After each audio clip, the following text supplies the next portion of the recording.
From skyrocketing commodity prices to a pandemic-battered economy, Ugandans have had to dig deeper in their pockets to cater for basic needs. Now, tax operators have decided to raise transport fares come Monday next week. The ramifications of these moves are going to be dire. Will the budget for 2022-2023 provide a solution to avoid a financial squeeze? Tonight, we'll also discuss the proposed Lubowa Specialized hospital that is behind scheduled construction despite the billions of money that has already been injected in. My guests are Honorable Mwanga Kivumbi, MP Butambala, and Shadow Finance Minister, Honorable Paul Omara, MP Etuke, and Dr. Timothy Batura from Ginger West.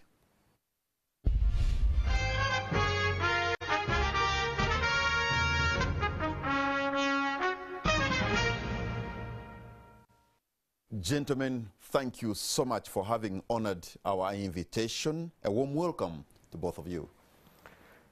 Thank you, Patrick, for having us here. This is my first, and I'm grateful. Thank you. A warm welcome once again, and thank you for joining us, Honorable. As always.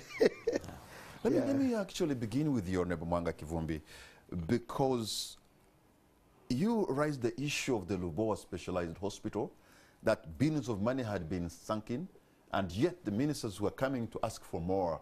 And you said, stay the giving of the money until we get to know what is on the ground. And I understand today the parliamentary committee, where you also sit, was at Lubowa. What did you find? You should have asked my brother here. He's a better, both of you were there. He's a better storyteller. We shall look into that. You can ask him, he's a better story. I'm not very good at telling stories. All right. But I can trust your wish is granted. Honorable Mara, let me not be a bad host by denying my guest some wish. Mr. Storyteller, tell the story. I don't know what Honorable has done, but Patrick and the viewers, you know, the Lubowa Specialized Hospital, the contract to build that was signed sometime back in 2019, and it was supposed to take 2 years. By 2020, we could have had this hospital done. Unfortunately, it's taken time, and it has been also a center of controversy, really, around it. The parliamentary committees of parliament severally made attempts to go there, but they were blocked. Recently, even the Minister for Health and the deputies were there, and they struggled to go in until we are told they received a directive from the President to allow them to enter there. Now, as a committee of finance, recently through the budget framework paper and recently ministerial policy statements, the Ministry of Finance came to us for additional 319 billion shillings. And yet previously in the last financial year, the Parliament of Uganda provided over 400 billion shillings, which could have been invested in the place as well. That's almost like 3/4 of the total budget. That, if you look at it, almost would come to about 700 billion shillings, almost coming to 50% of the value of the contract sum. So, but we have been hearing rumors that nothing was going on there. And so, given that information, we said it's not possible for the Committee of Finance to really grant another almost 319 billion shillings in view of what was already provided before. And so we reallocated that money to some of the strategic areas where there are funding gaps, that 319 billion shillings.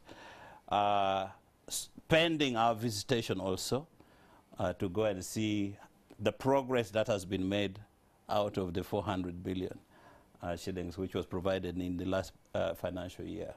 So today we had that opportunity led by the 3 ministers of finance, by the senior minister Matia Kasaija and Honorable Lugolobi and Honorable Musa Sizi.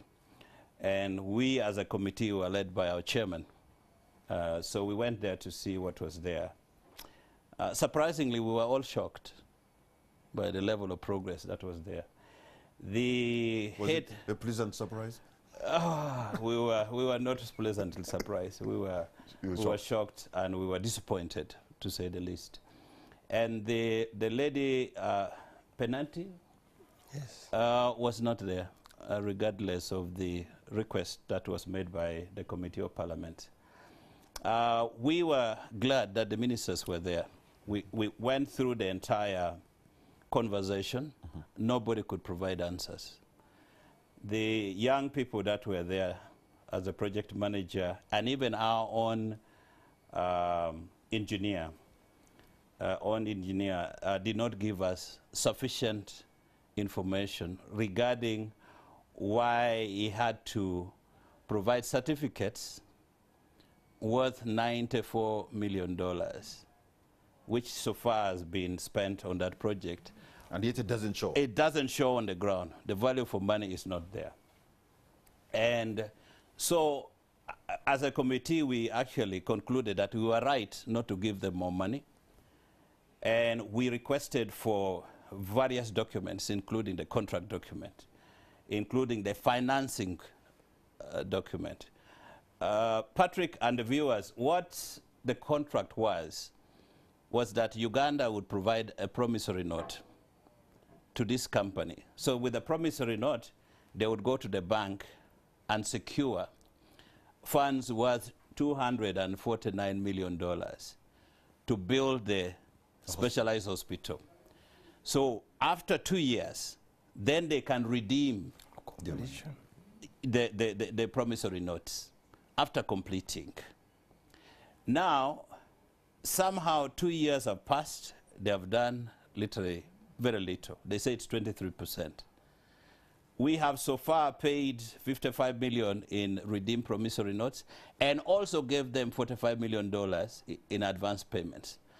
That should never have happened in the circumstance, because that seems to be out of the contract. Absolutely. So why did you do that as government, as parliament? That is why we have asked for the documents. As parliament now, we still don't have sufficient information on what the contract is, because definitely the promissory note was to allow them, I'm a banker and a good one as that. I can tell. Yes. A banker from a kilometer. So that promissory note was to give the bank confidence that the government is standing behind this company, so that the bank would then advance money to this company. And when the 2 years has elapsed, then based on the completion certificates provided by our own engineer. At every stage? At every stage. Then actually the contract says that what we are told, we haven't read, that the promissory notes could then be redeemed after 2 years of completion, not as you're constructing, because the bank has given you the money. So you have enough money to build. Take a pause there. Yes, yes. Honorable Mwanga Kivumbi, when public resources are involved, as a shadow finance minister and somebody who understands finances and you sit on the finance committee, are you going to give money without actually, as a committee member, looking at the contract? And when you give that money, colossal sums of money, are you denied the job of oversight role, which is the #1 job of parliament? Is it normal that members of parliament and minister can go to a project financed by public resources and they are not given access? What are we dealing with? I think I was right to tell you that he's a better storyteller. I think he's been very more informative than myself. I know my strength. I'm not a good storyteller. But I've had destiny with this project. If you recall, the manner in which it was brought to Parliament was actually Honorable Minister of Finance then came to simply lay and speak to the document he was trying to lay, and that would have been it. Parliament would have I don't know what could have happened, would have approved by just a document read, minister speaks to it, and it goes. I was on a budget committee then, keenly following these issues. Mm-hmm. I stood up and had the wind of a bad, really, a bad deal. And I can tell you on that day, I was fairly late. I was in, by the time the parliament started, I was around in Tinda. Mm-hmm. So I had to even a little bit abuse traffic rules. Your siren and all this? No, I have no siren. I thought everybody now has a siren. No, I don't have a siren. It looks like it's official now for public official. I drive a very small car, you know. Okay. I'm not like the banker who has Air Force One. Now, so I came to Parliament. I actually arrested that process. And consequently, the Speaker then sent that to the responsible committee. And the debating should shortly there because it was so fast. The first day of debate, Parliament, because this is very important for the people to know. Parliament, you could tell from the Speaker, from, if you can recall, if you have document, if you NTV documents some of these proceedings, you could have a story to tell on this project. The first day of debate, there was almost unanimous rejection of this deal. So debate was adjourned to the next day. In the morning of the next day, the president convened a caucus. Because the moment we don't know where the problem is, then we will never know what it all came out to be. There was almost unanimous rejection. Yes. And after that, there was a caucus meeting. There was a caucus meeting. What happened? After the caucus meeting, Parliament convened at 2 the next day. Even the minister, even the chairperson of health, who really, my good brother Kenya, yeah, who had been a very strong voice on rejection, including the mood of the Speaker, things had mysteriously changed. Okay, that was so, what in the Bible's language, that's what we call the Damascus turnaround. The Damascus turnaround had happened. The Damascus turnaround had happened. Had happened, and the rest is history. Parliament approved this, because we must know the milestone of how we've come to be. Parliament approved. We protested. We did everything. The terrain of numbers after a caucus meeting. That's why I want to bring in the picture of the role of the president in this project, because it's not only, this is not a one-off. There are quite a number that are monitoring, that has you know, the only good thing about that is that at the end of the day, it's a parliament that passes. Well, and it remains, even though he chaired the caucus, the onus is on the Honourable Paul O'Mara and his people to take responsibility. I just want also for you to understand that. Yes, it's me who's giving you this, so I know. So at the end of the day, because I'm monitoring quite 5 similar projects that look like, smell, move like, walk like Lubowa, with huge colossal sums of money at stake. And most likely they're all going to go bad. But let's stick to what is on Lubowa. Mm. Now, thereafter, at the closer of that year, a borrowing was sought in from Parliament, a domestic borrowing. I remember by that time that loan was processed through the committee of the national economy. The then chairperson, and this today I recall our action, literally rejected to present that report. Honorable Saida Bomba. And mysteriously the deputy stepped in. And like as usual, it was after caucus meeting, the report was approved. We waited. He knows it was from my presentation in the finance committee, when I made an alternative proposals that unearthed the 319 billion that were to be allocated through you see, vote 130 knows is a huge vote. It has got nearly 20 trillion. Because 17 trillion of our money for debt management is on that vote. Yeah. So I talk about a vote that controls literally about half 50% of the budget. So it's not easy if you don't have a keen eye to trace out of 17 trillion to trace 300 billion. And from after tracing that, we realized that another promissory note had been cashed of 348 billion. So we were like now moving backwards. We said, this smells also like Lubowa, and good enough to have brains like him in parliament. Seasoned bankers. On a small interrogation of the ministers then, we discovered it was actually Lubowa funded a promissory note. We did what we do best. The Baganda say, I know you know some Luganda, omukadde akwasiza ku ggulu lye. You get it? The power of parliament, the ultimate power of parliament sometimes lies with the power of the purse.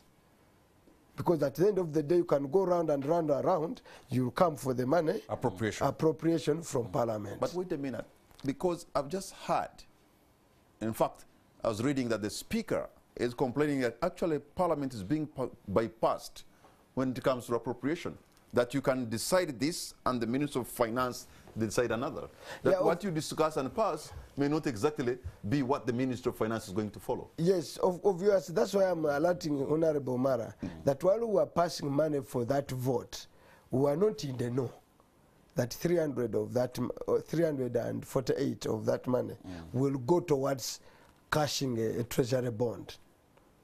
But that's treasury operations account. I don't want to falter them. Theirs is like once a bond has matured and it knocks on that vote, they have to cash it. So it's not they have no they are powerless. They are technical people. They are powerless to say no. It's the decision makers that are on the spot, not those that really do what they do. If they are defaulted, the consequences are dire. So I really, this time, not faltering those guys in finance. I can say, for them, they do what they do best. But, of course, they are aware. Now, we, as where Honorable Mara said, we raised a red flag on this money.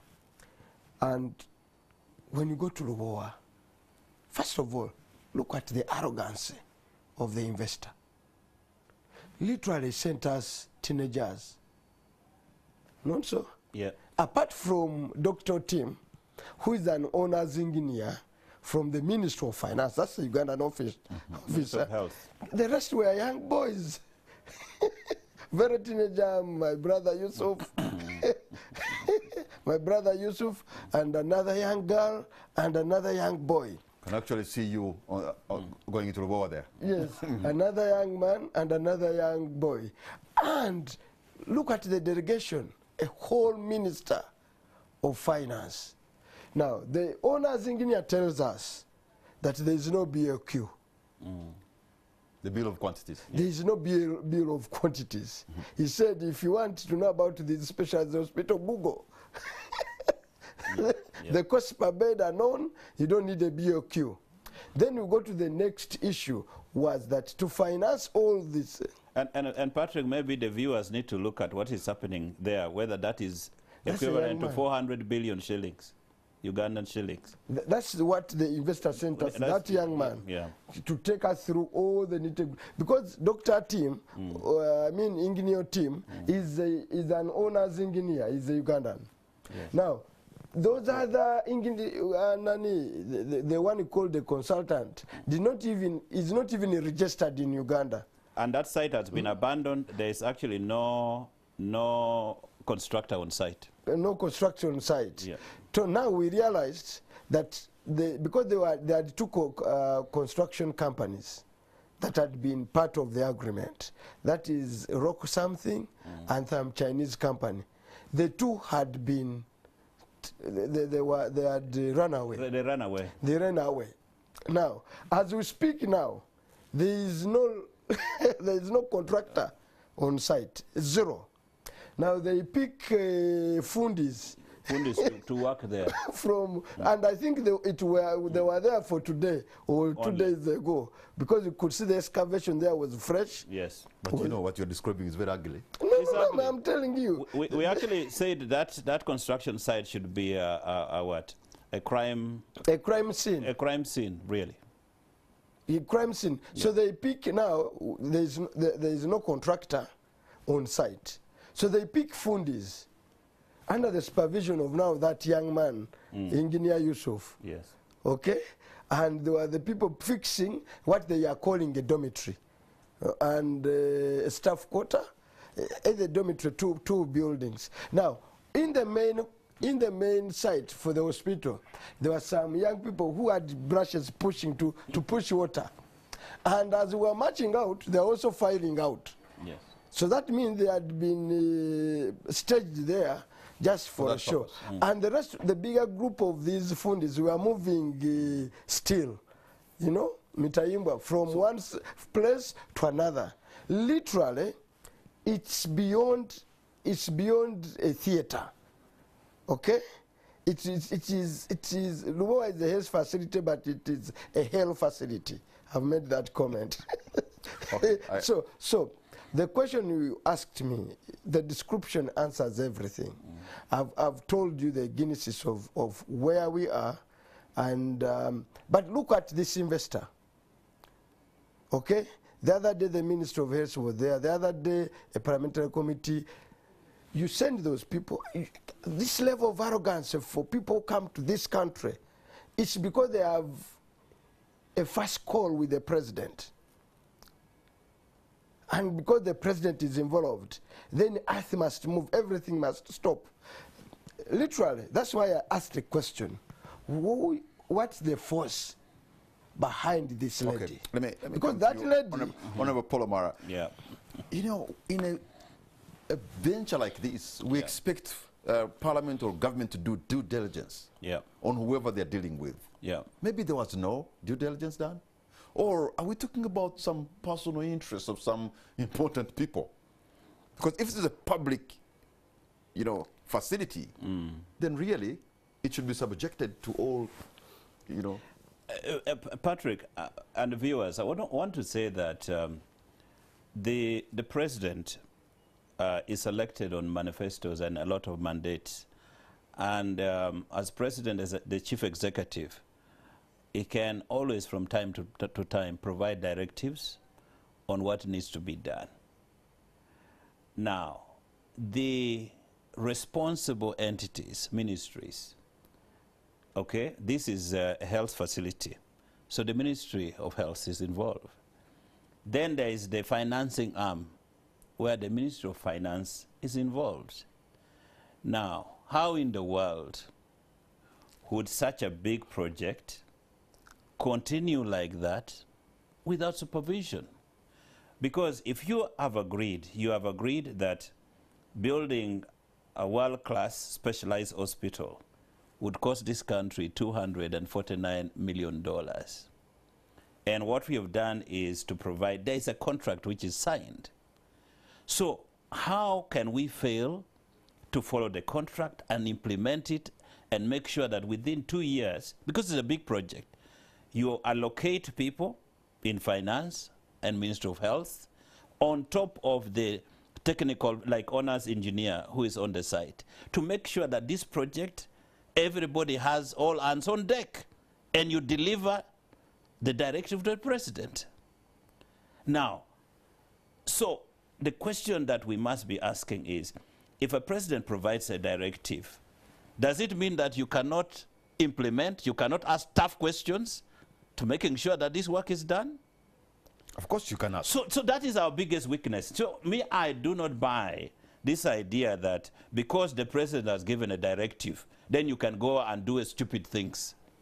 There are rules and the laws that govern how we run things in the country. You know? And if you are a minister, you appointed a minister because the president believes you can advise him. But the shadow minister seems to suggest that the president is aware about what is going on. Yes, he is aware, and he is actually his aspiration and desire that we should have a world-class specialized hospital in Uganda so that we can stop medical tourism. But the question now is, the president has many other things that he is doing, and he has entrusted the ministries. Now, this is Ministry of Health and Finance to deliver on it. So now, what are they saying? In fact, Honorable Minister... So you were there with the minister? I was there. So we were there with the Minister of Finance. Story? What is their story? Honorable Minister Matia Kasaija said he has never been there. I think that was his time to go there. He is also busy. If the president is very busy and the Minister of Finance is busy, and also the secretary ministers are busy, so who will manage such huge affairs on behalf of the country? But so I hear what my brother is saying, that the president provides directive. Now the question should have been from day one. The technical people should have said, yes, Mr. President, you've given us this company called Fancy. Is it Fancy? What is the name? Fancy or something? And then you do due diligence on them and said, can they deliver world-class hospital? I'm told they have been in furniture kind of activity. And today I said, actually, this company is a briefcase company.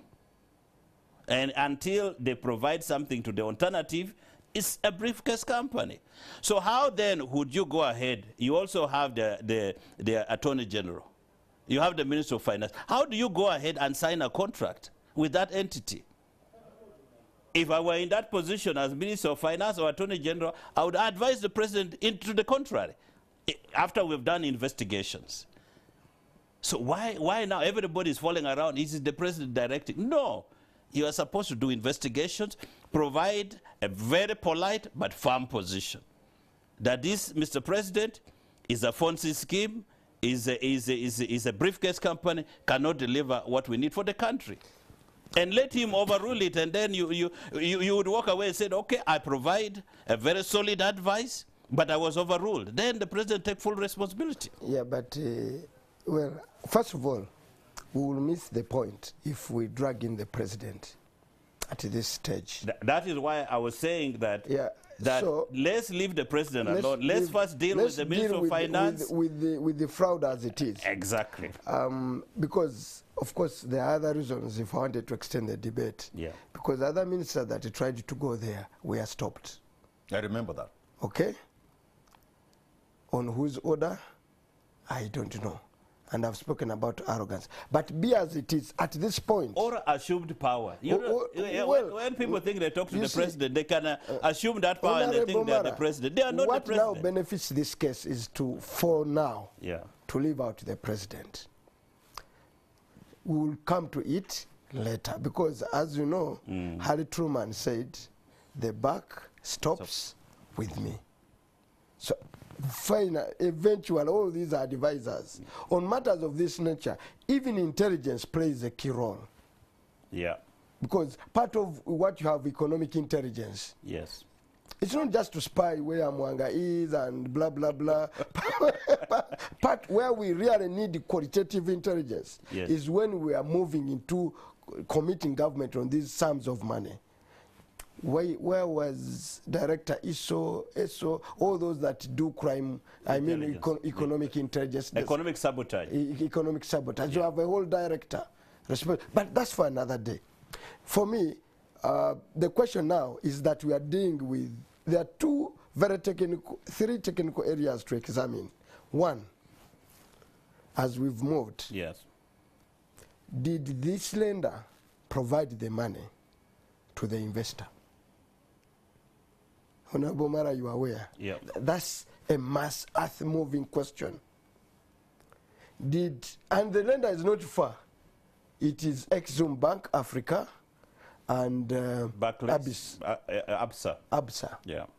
Now we need the Minister of Finance needs to go and find out did ABSA provide the 249 million dollars? Because on top of that, the cost of that money, billion shillings. yes, let me tell you guys, on top of that, the cost of that money to Ugandans is near $100 million Yeah.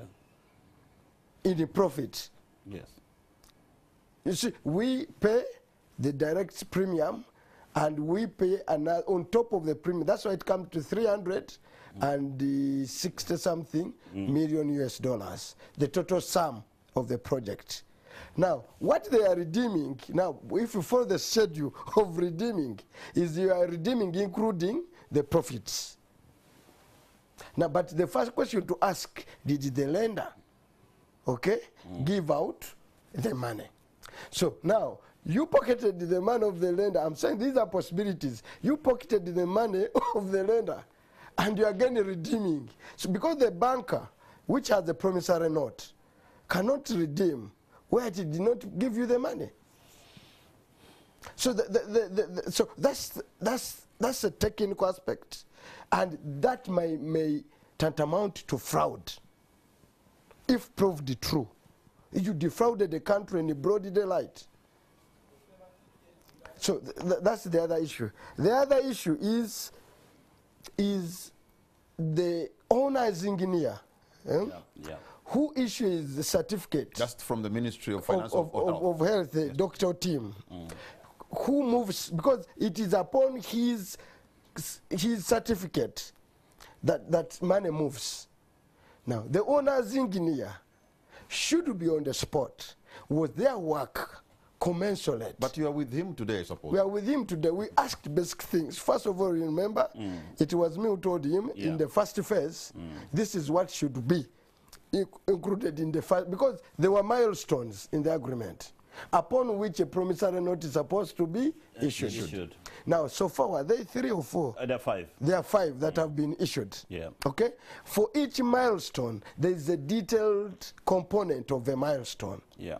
We asked him to give us the milestones. The young man on the computer kept on refusing. They talked about block payments. They talked about block. Then they gave us what they called a report of the milestone. We said, no, first tell us, what did constitute each milestone? I hazard to give him the first milestone. So it should show you the phase of construction from one point to another. To another. It's like the normal thing. Building.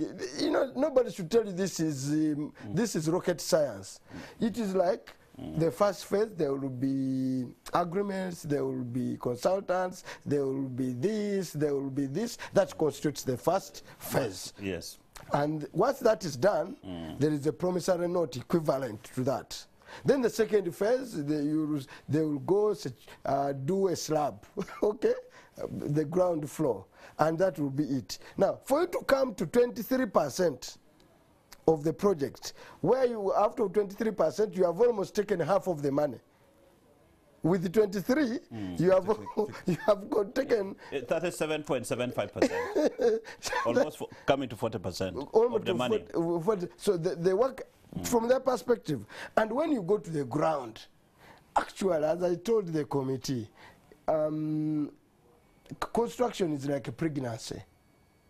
You can't hide it. Where you have done effective fertilization, after some You can't hide it. after some time, there should either be a bumbling stomach or a baby. But we do huge financial fertilization, and you go on the ground. You're firing blanks. You hit a dry.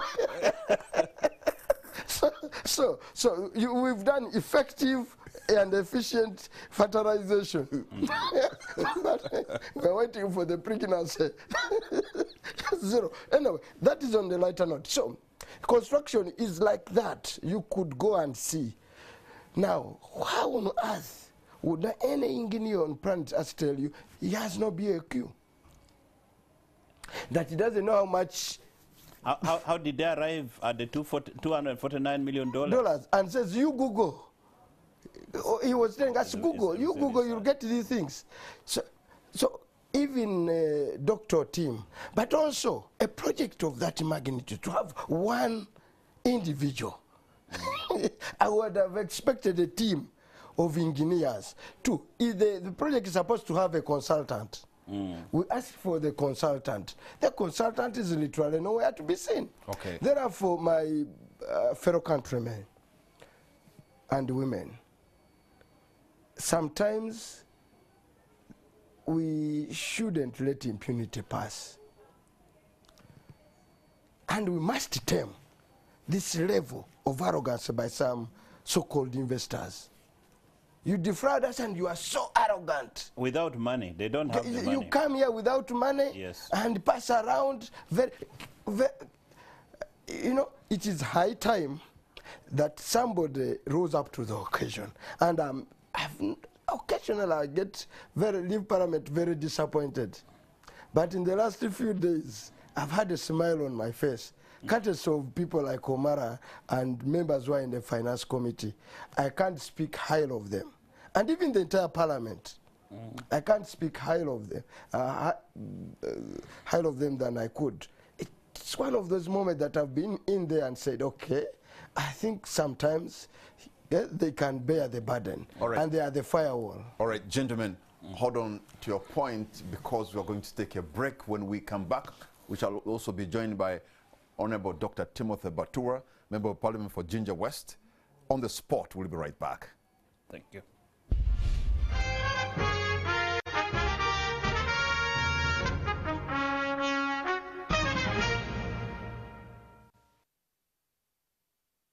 Welcome back. You're watching On the Spot. My name is Patrick Amara. My guests tonight are Honorable Paul Omara, Honorable Mwanga Kivumbi, and now we have been joined by Honorable Dr. Timothy Batura, Member of Parliament for Ginger West. Thank you so much for joining us. Let me begin with you in this segment, Honorable Batura. Yes. And understand you're also with your colleagues going to Lubowa. You are a medical doctor, but you also sit on the Finance Committee. True. You're a man who really is multitasking himself. Yeah. So what did you see, and what is your reading of the situation for Lubowa? Yeah, well, as we set off from the Finance Committee, ours was to see whether there is evidence that is commensurate to the amount of money that government is injecting in through the promissory notes that were issued. We went knowing the terms of the agreement somehow that the developer is to do the development and government is to pay money after some kind of development has been put up. And I think that was to take 2 years. However, when we got there, and also what prompted us to get there, is when the Ministry of Finance released the money before anything tangible is on the ground. So we saw gross variance from what was earlier on communicated. The way and the nature the agreement was supposed to be executed. And that variance needed the Finance Committee to pick some information. You know, it worries. If you're to release money after the project has been implemented and instead you change the terms and you release the money before you actually start financing the project, then it brings so many things into question. The money that you've released, how safe is it in case the developer runs away with it? Are there interventions to recover that kind of money? Because in a normal contract, where you would do, you know, like the way it was before, you would have a performance bond. You know, the developer should have issued us with a performance bond, and in the event that he has not performed to the extent expected, then we recover. We recover the gap from the performance bond issued. But because this contract, the terms were changed midway, there is a lot that is at risk. In a normal contract, you know, if it had been executed the way it's running right now, we would have maybe even security for the defect liability. You get it. As it is now, we do not have anything. So if the developer does his project and within 6 months there are cracks, there isn't any way to recover the money because we've turned the contract. We are now financing, giving the developer money to come up with something. Sadly, even when we got on the ground, we discovered that there isn't a bills of quantity. We discovered that there isn't a consultant, somebody to stand in between the developer and the owner, the government, to at least be an assurance that if quality to us is mixing a bag of cement in such a quantity of sand and gravel, that is what is being done. So a person to do that kind of assurance is not on ground.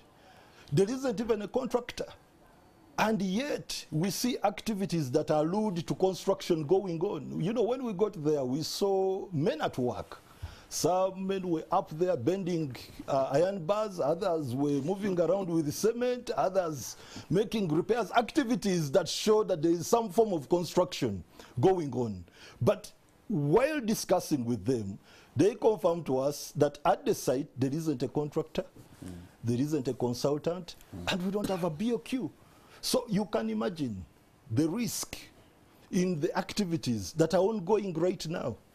And I think that's what they call shoddy work. This is an international specialized hospital. Exactly. Okay, Honorable Paul Mara, it appears the government of Uganda does not learn. We have had so many episodes of similar, you know, sort of blunders and, you know, in the investments that we get. Yeah. Why? I can give you a list of so many. There is a $600 million project, the Osukuru phosphate plant. We have seen the president go on groundbreaking, artistic impression, and that's it, and nothing is on the ground. And many others. Why can't the government of Uganda and the ministries involved at least learn? Because we have burnt our fingers several times. Patrick, you're absolutely right. I have been a banker for the last 24, 26 years. Worked in about 5, 6 countries. Executed many programs and projects with substantial amount of money. Now, that is the corporate world I know. It's shocking to find that when you come into government and into politics, this kind of thing is a commonplace. This is not what we entertain in the corporate world. So what you have said is absolutely right. But then the question is, why is it happening? My first point of call is that we have lost love for country. Because so wait a minute, when you lose love for country, maybe that means there is some individual personal interests in some of these projects, and that's where somebody benefits. Absolutely, because we are driving now personalized interests in the main, other than, you know, thinking and having the mentality that the position we hold it in trust for the greater good, in the spirit of Ubuntu, that I am because you are. And if I have been given a responsibility, I will execute it for the good of all. I think that is the starting point. Because if this is an idea which is conceived by the presidency, and a directive has been given, Parliament has appropriated or has approved the money, appropriated money for that, in a sense, why would then the responsible authorities not execute on the project? Why then should we allow the kind of shambolic kind of activity happen under our watch? Why would we allow the promissory notes to be redeemed outside the contract?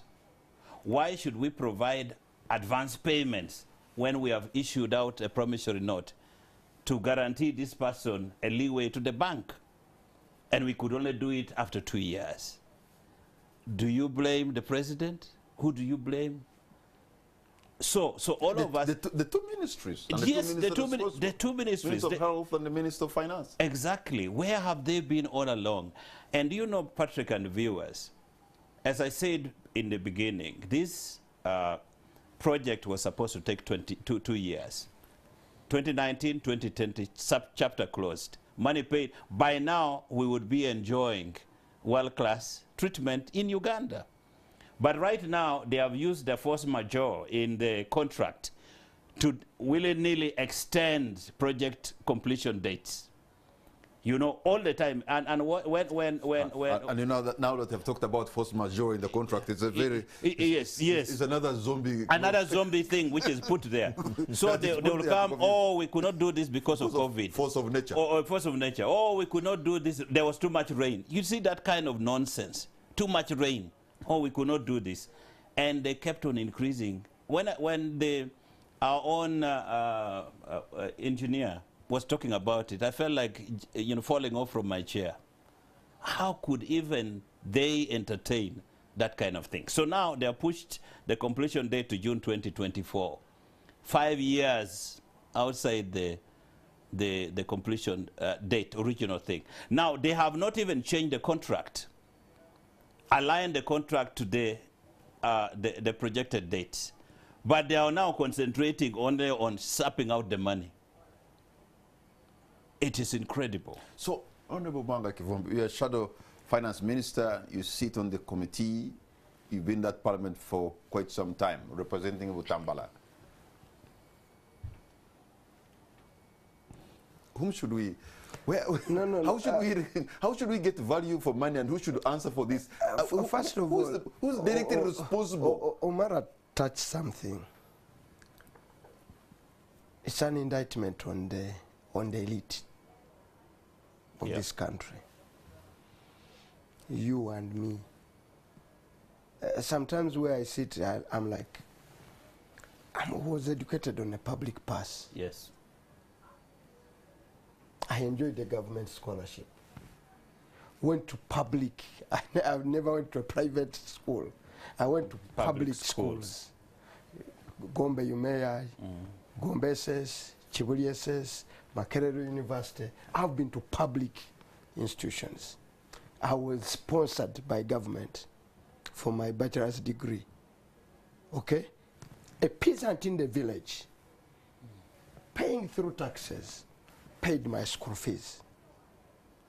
So, at the top technocrats, anywhere, be it in the Solicitor General's office, be it in the Ministry of Finance. Now, we are classical betrayers. Classical betrayers. Number one betrayers. Because your village, the so-called innocent people, rely on you. The pride they have in Omara, in Kamara, in Batua, is that at least one of us.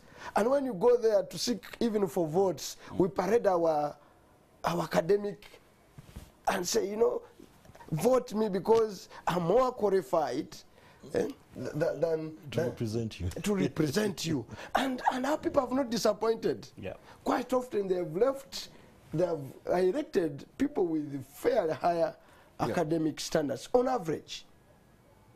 Sometimes even those, but on average, you are speaking about a parliament where the best level of education is a minimum of a degree.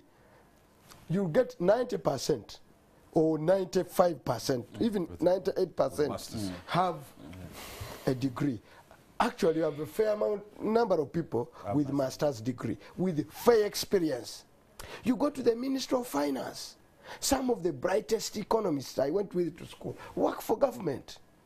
Some of the brightest lawyers work in attorney generals. They witness these agreements. And it will cause for me, Lee Kuan Yew, he said a development of a country from first world to... At one time, the president gave it as a gift, a Christmas gift to all ministers, to all his friends. The book from first word to the first. The president donated it to most as one of the key components of the step Lee Kuan Yew advocates is an emergence of an enlightened elite. Yeah. It starts and begins with it. Our elite, including myself, we are a terrible lot. I think that's what Dr. Kizza Besigye has said for many years. Yeah. That we, the elite, have betrayed Uganda. Have betrayed Uganda. We witness this. Because sometimes we want to go up quickly, you know, you have to compromise, you know, even how you raise to the top. It's not by standing for the truth, for the right things. If I want to be promoted, then I cannot coach. How on earth does a woman come from Italy and treat ministers, okay, senior government of, even those who pay other money, she's not willing to listen. And is escorted by our boys. So right now, we need to send an unequivocal message. So the judgment is on the lead. Secondly, look at, you've cited an example of that factory. The phosphate factory. It was supposed to be a game changer in providing fertilizers to our, because you are having a challenge of soil fertility. The land my grandfather used, the one I own also. So you have to renew and keep it. Where on earth? You are talking about parish model. At the end of the day, people want to buy fertilizers to increase acreage, yield per acreage. You need soil fertility. Somebody chewed the money. But somebody out there also made a kill out of those agreements. The people who witness some of those agreements are still very rich. He knows. In one of the reports I've issued, I'm speaking about 160 trillion contingency liabilities. 160 trillion contingency liabilities. Our commitment in the charter is to keep it at 5% of our GDP. It is at 99%.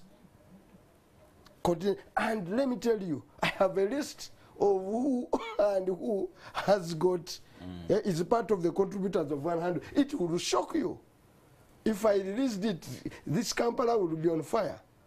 But sometimes you calculate how adverse this is. You know, I'll get it from you. So now, so the question you are asking me, what ought to be done as a country?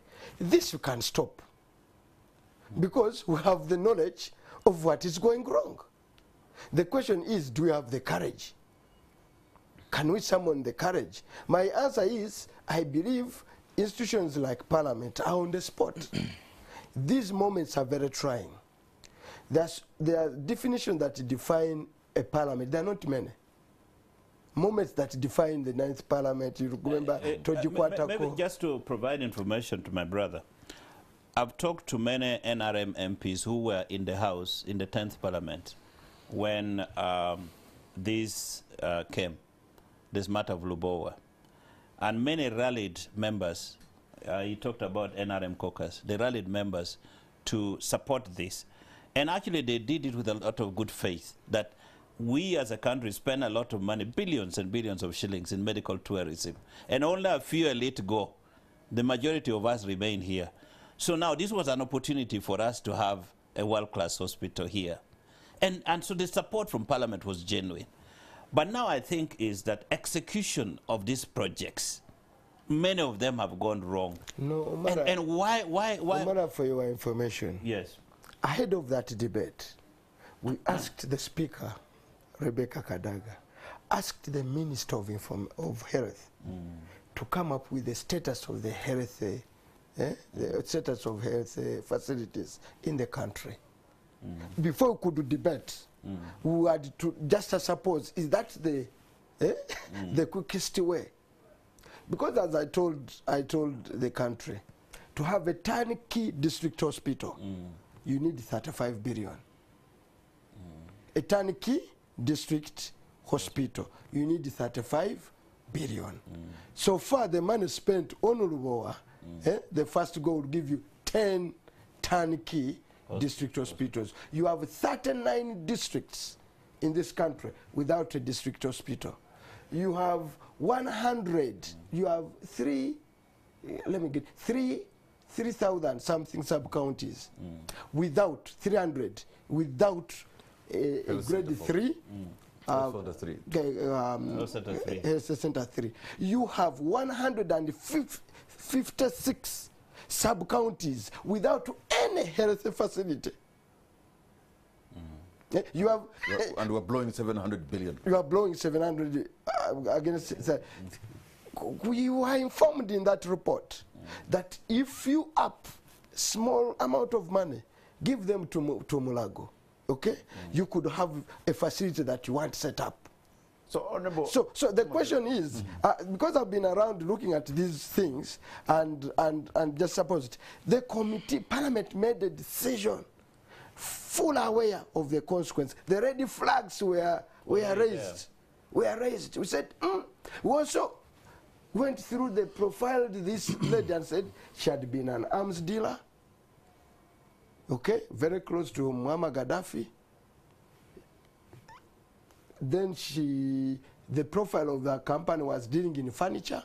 We said, how do you trust a furniture dealer with the delivering for you? Now she's getting into coffee. Now she's getting into, not only coffee, she's in Sango Bay with palm oil. She's in some roads. She's now trying to get, and you could trace, I've told you could trace her companies elsewhere. She's trying to get her hand in energy and in gold. Now you ask yourself, they call it, in Uganda you call them ensomba byuma. You've made it in life by being a banker. Okay? You chose to be a banker. You've made up in life, Kamara, by being a journalist. I also multitask somewhere.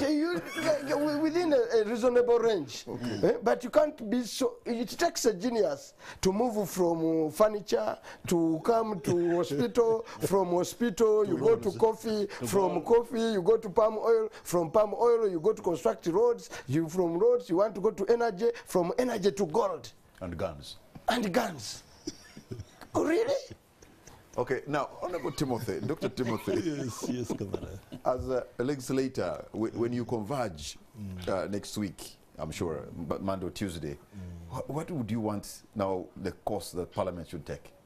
You have visited, you have seen what you did?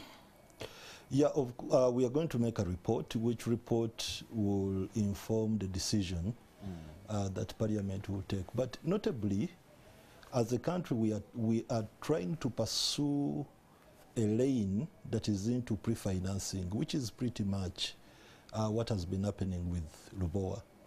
So from what we are seeing, we actually discourage now the country to pursue that line of pre-financing. They are doing it for the roads, and I'm worried if any project or commitment has been done on any of the roads. I do not know whether any has been done, but if it has been done, we may end up into the same scenario as Lubowa. So, most importantly, we need to look at the agreement and see if there is a way we can exit without incurring liabilities. But we have already spent colossal sums of money. True, but we have to look at the agreement. We've not yet looked at it very well. We need to know who, the legal terms is withdrawing, who withdrew from the agreement. We want to know the point of departure. How we departed from a model that seemed to be as though it is build, own, and transfer, or a model that seemed to be a pre-financing project or model, into the usual government financed projects where they advertise, people put in bids, then you're given money to mobilize. She was given money to mobilize. You get it. Lubowa was given money to mobilize. Lubowa is given money before doing a phase. But you get it. So many things are irregular. So we need to assess and see, is it a project that we should now regularize to get it back to path, or is it a project that has gone so bad that actually our mind should be on saving more funds, saving government from losing more funds. But honorable, there is a lot of assessment. The finance committee is going to do a lot of work. The road is littered with so many, blunders. Yes. Right from the Kilembe mines, Hima, Tibet, something, to come to Osukuru in the east. You come to Kampala here, you have the Naguru Nakawa housing satellite city that never was. You come next to us here, we have the demonstration, I'm throwing light in a way. Yeah, there was supposed to be a 5-star hotel built for Chogam that never was. You have a 21-kilometer road from where you get it to Busega that has taken forever. 20 years. 20 years, Yeah. 21 kilometers. Yes. Can't we learn? True. So that's what I'm alluding to. What some other information the country is not getting, that government also donated the prime land. We're not factoring in the cost of that Lubowa land. If any of us want to buy today, it's very prime land. 32 acres? 32 acres. If you were to put a cost, okay, you know, a decimal today in Lubowa, at that, and put that into consideration, the government committed to do a tarmac road. You saw tarmac road. Yes. It has to bring electricity. It has to bring water. That is all in a public pass. Actually, in the introduction, while we were meeting the contractors, I will not call them contractors, but representatives of the developer, they alluded to something to do with financing the project. The way I perceived it is that they are building, but they are also going to operate it for a period of time. And in that discussion, they talked of 8 years. And after 8 years, I think they have to transfer. They have to transfer it to Ugandans. But there is a lot that desires to be known clearly.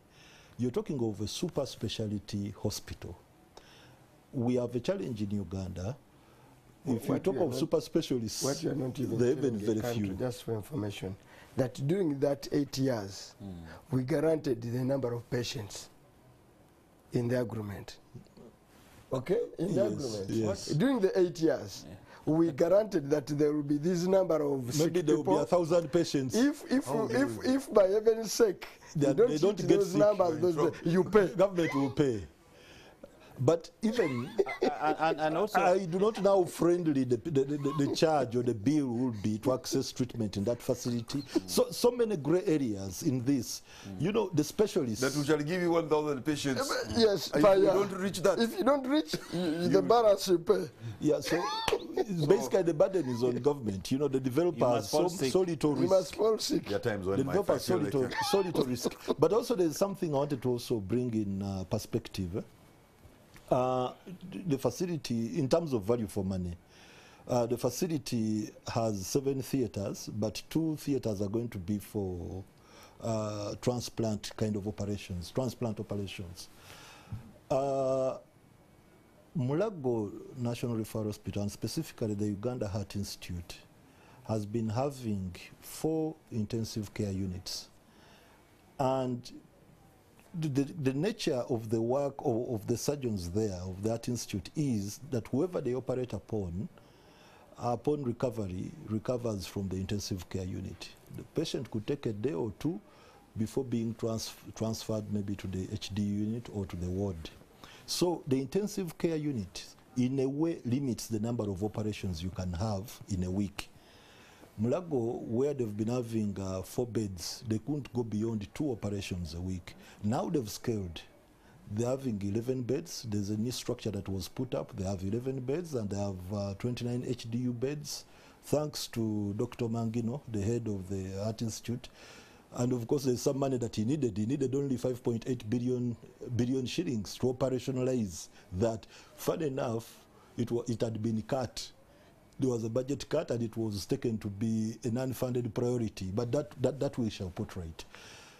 But this is to put you in that kind of perspective, that now this facility has 10 intensive care beds. So meaning that at most it could be doing 7 operations a week. It may not go beyond 7. Maybe 7 could be stretching it so much. It could be about 5.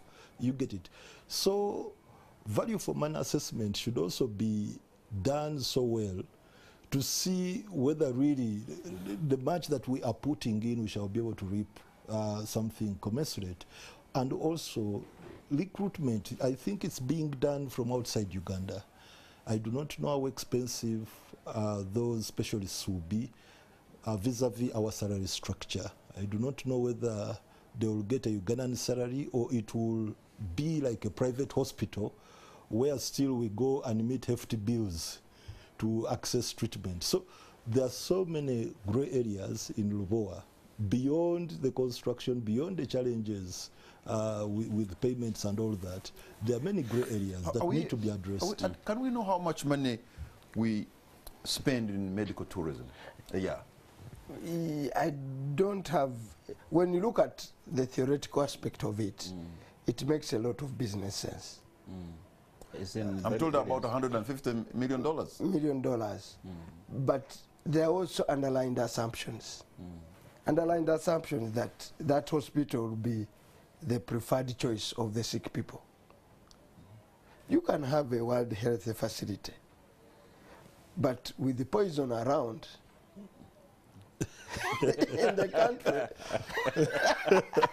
there are so many sick people that would, I'm just giving you an example. There are so many who will fall sick and say, you want to take me to Lubowa? Including the president said, my children, my family cannot be treated in Mulago because I don't trust.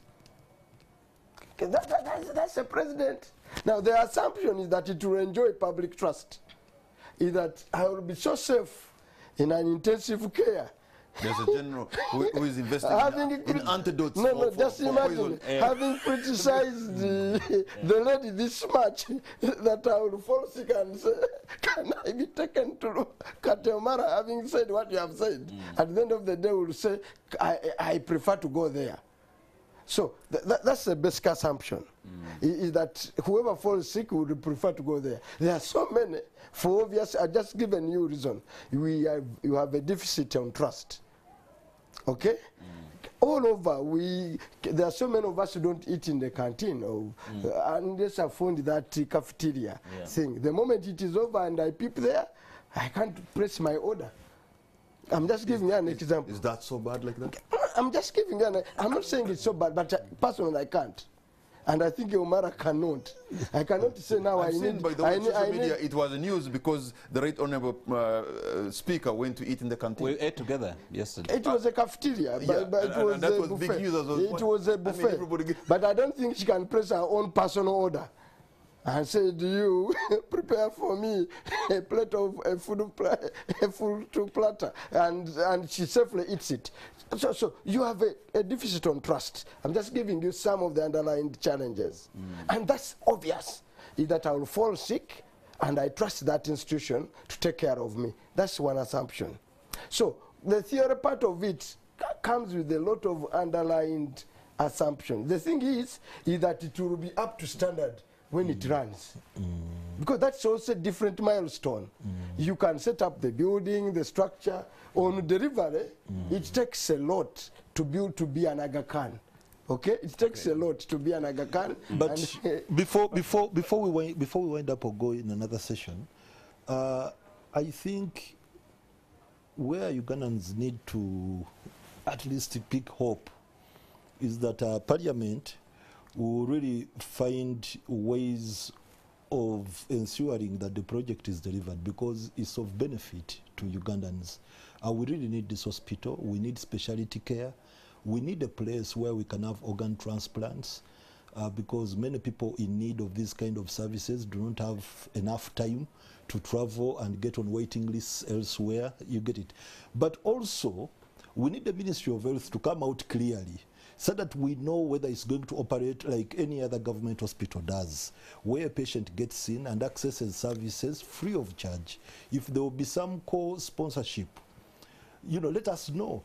Otherwise, if it's going to be a completely private hospital, same style as Aga Khan, where you get in and get given a bill of 100 million for whatever service they are doing, it should also be known. I just came to know that in Mulago National Referral Hospital, the laboratory services have been privatized. So if you're going there for an ultrasound scan in that government hospital, you'll have to pay some money. And when we interacted with some of the management, some of the members of the management team there, they were like, there is a private person who was willing to come in with some of these equipments, maintain the equipments, service the equipments, ensure that the equipments are operational, but wanted to do that at a modest fee. You get it. So one in a public facility. In a public facility. You get it. That's the extent to which the healthy care delivery has been run down, so much that the people managing these facilities are challenged. You know, sometimes I put myself in their shoes and, you know, get to know their situation. I was in a children's hospital where 3 patients were on 1 bed. You get it? And a doctor, you're trained to ensure that there isn't spread of disease. You get it? But if you're having 3 patients, 3 babies on 1 bed, how are you going to manage controlling the spread of disease? You get it? But you're challenged. You're in a government hospital. You will not send away patients when they come. You have to treat them. You get it? So on one hand, some of these people think outside the box, and they come up with these kind of models that maybe let us do this or at a modest fee. You get it? All right. I just want to... So we want to know the model of... Paul. Yeah. And I'll be opening the line shortly. You're going to see the numbers on the screen. Pick up your phone and tell us what you think about this Lubowa Specialized International Hospital that seems not to be taking shape. Patrick and viewers, your question was, what's the committee going to do? Yes. Number one is that yesterday the committee relocated the funds that was budgeted for Lubowa, that is 319 billion shillings, taken away. Today we visited, we noted that there is no value for money as laymen and women looking at it. And so therefore we have requested for a report, the contract document, the financing document, and other related documents, which we would study as a committee, and then we'll write a report and we'll present that report to the House. With our recommendations, then the House will make a decision. But one point that I need to raise is that from the information we have got is that in the contract, we are told it is stated that Uganda will provide another $95 million paid directly to the constructor. Hello. Okay, I already have some call online. Okay. Hello. Yes, hello, sir. What's your name and where are you calling from? I'm calling from Bulgaria and my name is Peter. Peter, you're on air. You're loud and clear. Go right ahead. I'm really so shocked how this Lubowa hospital has been managed. And I believe if nothing is done, the country is going to lose everything. I'm shocked that only one person was given a contract to carry out construction, and the person is really beating around the bush, doing this and that. So I believe she should be put on record and on book. Okay. Thank you so much, your caller. I think from Bulgaria, you're frustrated like many other, disappointed. I can understand that. And that's why the Parliamentary Committee on Finance was going to visit and see what is happening there. They were going to make a report and Parliament will debate. Perhaps we can know a way forward. I have a call online. Hello. Hello. Hello. Yes. What's your name and where are you calling from? I'm Samuel calling from Ntungamo. Samuel Ntungamo, you are on air and you are loud and clear. Go right ahead with what you want to tell us tonight. Samuel calling from Ntungamo. Even those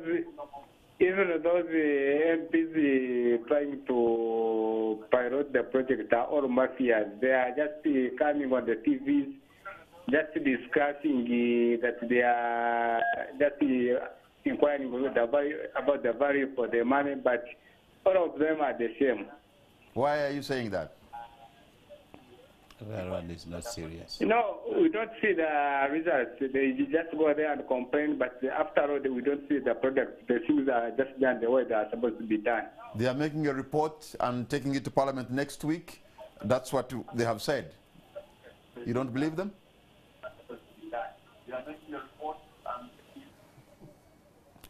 Thank you so much, our caller from Ntungamo. But I can understand the frustration also, because they think every sector of government is not working, is not delivering.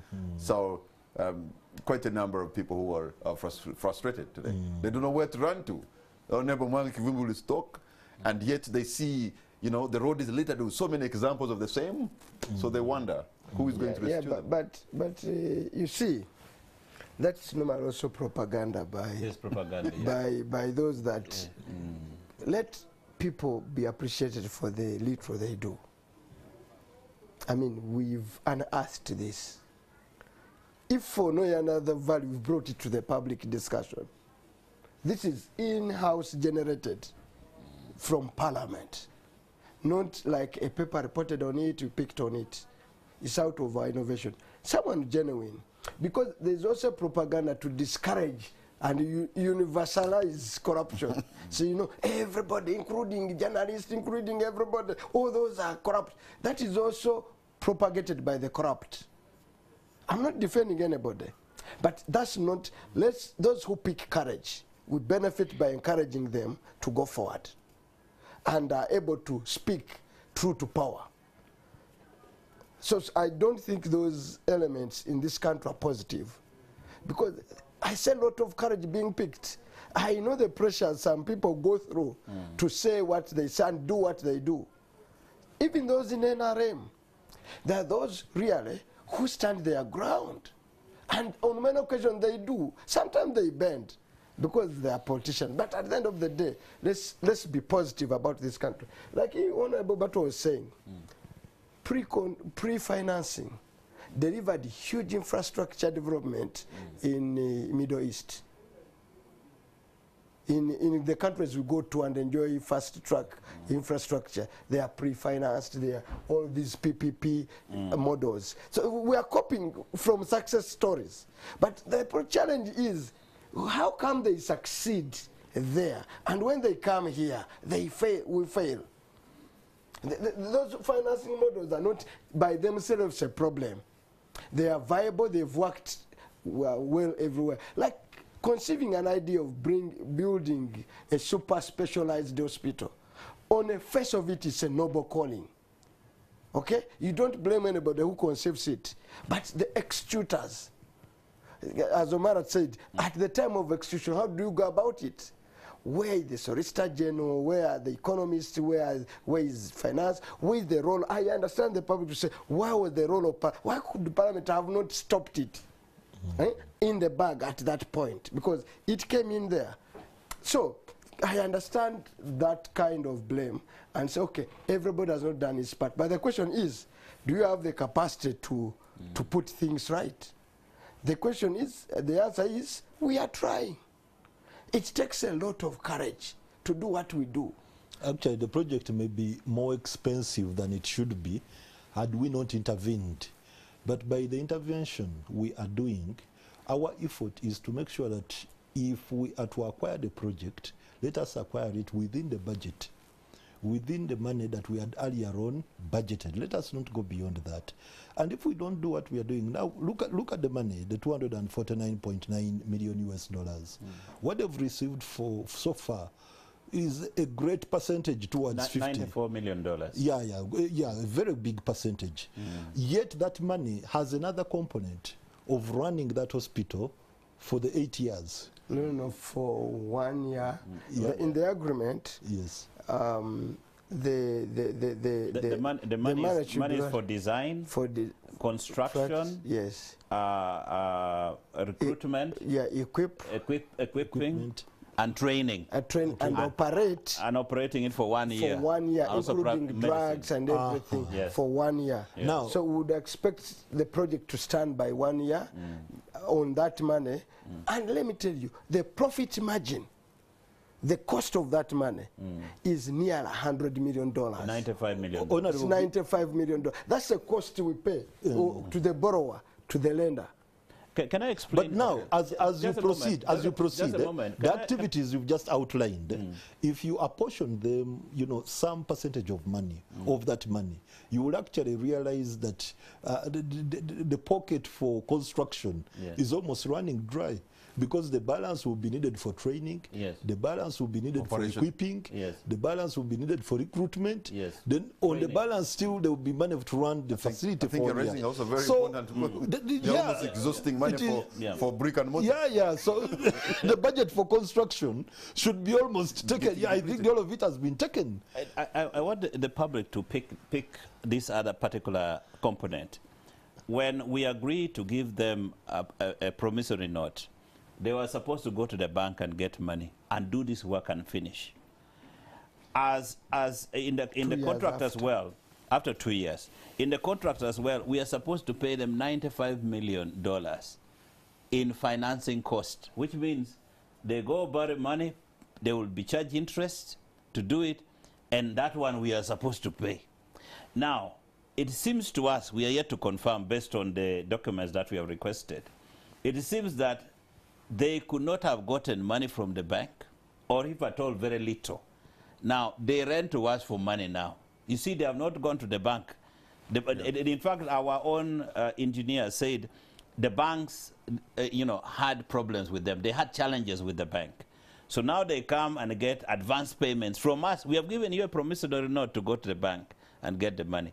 But you come back to us and get $45 million. You quickly come back before you've completed against the contract,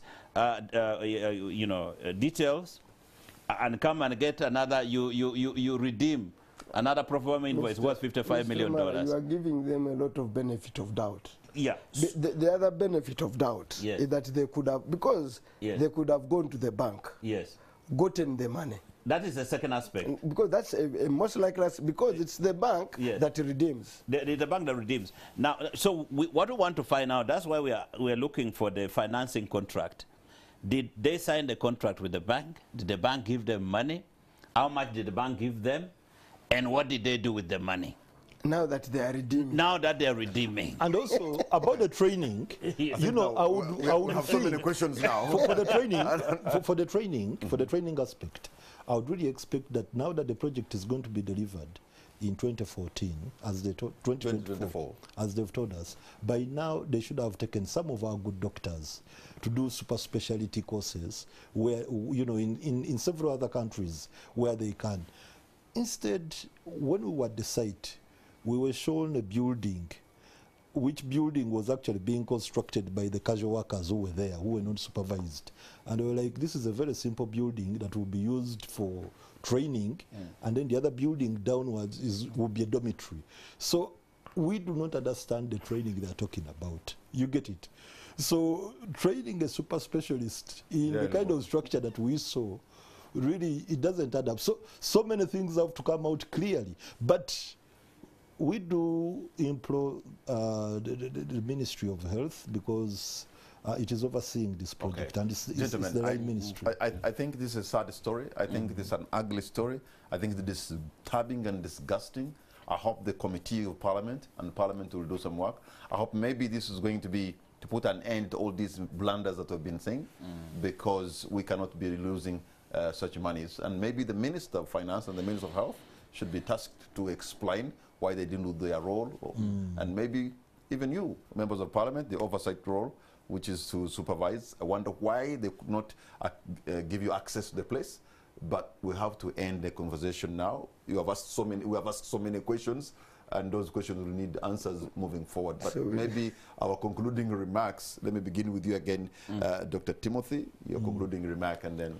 Yeah, what I want to see is that rather than recruiting doctors from overseas, from the first world countries, because the nature of activities there, being a specialty hospital, these are advanced kind of activities that need very expensive people to hire. We should opt to educate or train our doctors.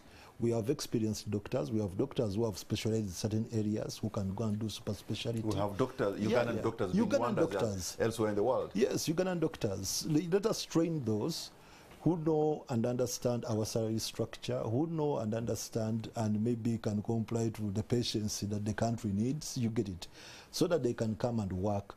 The model we need in Lubowa Multi-Speciality Hospital is a model that is closer to what is happening in Mulago. Services that can be easily accessed by ordinary Ugandans. This is not a hospital that they are constructing for the rich. This is a hospital being done on taxpayers' money. So equally, all Ugandans that need care there should be able to access. But the way I look at things rolling, I'm not so much convinced. I feel it's a business project. I feel it will run like a business project, and not an ordinary business project, but one that is extremely expensive, where you can easily get the smallest bill being in the range of 20 million. You get it. So that's not the model we want. So we should have a very good conversation. The Ministry of Health should highlight on so many aspects of this hospital and how it's going to operate, such that we see whether we fit in there, or it is designed and constructed for a particular kind of people. Thank you. Honorable Chivumbi, your parting shot? My parting shot is that there has never been shortage of people who are capable of doing good and doing right.